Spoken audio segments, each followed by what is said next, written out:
I love when these slightly odd indie games come across my plate because they can be such a blast to play. This is Moroi. It's a short, narrative-driven horror game inspired by Romanian fairy tales. Kind of gives this unique and twisted feel to it. And I just wanted to say thanks to Big Fan Games for giving me early access so I can give an end game verdict on it.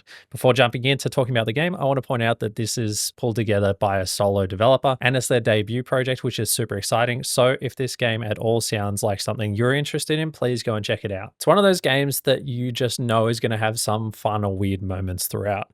What stood out to me was the overall narrative and the puzzles throughout the game. I don't know much about Romanian folklore and fairy tales, but the world that was created in Moroi feels like something really special and unique from the very beginning. I never really knew what direction it was going to take, and I loved it. I won't go into details about the story as it's something that you need to appreciate coming in and playing it yourself without spoilers. But without spoiling it, all the twists and turns throughout the story had me really surprised and made me want to understand more about what was happening each time. One of my favorite moments was when you're walking into this new area and this character is essentially just standing off in this dark area, turns his head towards you and waves, and he's really creepy, but it was really funny in some ways. I feel like they did a really good job pulling together the story because usually with short story horror games, it can feel a little bit shallow, but this felt like it had enough depth to kind of be its own thing. Now, I like to think that I'm pretty good at solving puzzles, especially when they're straightforward, but something about Moroi kept getting me stumped on a couple of them, and it wasn't a big issue because I love puzzles that are a little bit confusing. They weren't too complicated to get, but it just took me a little bit longer than I would have thought. I would really hope the developer decides to bring out another game with even more puzzles in the future because they do a really good job with designing them. Now, the only thing I didn't enjoy about the game was the movement in relation to the camera. Sometimes it just didn't seem to work properly after the camera had adjusted based on where you were kind of standing, but that also could be an early access issue. Overall, Moroi was a fun but short game, and I'm so glad that I played it just beyond the demo. I love the story, and I'm keen to play through it a couple more times to see some of the different endings.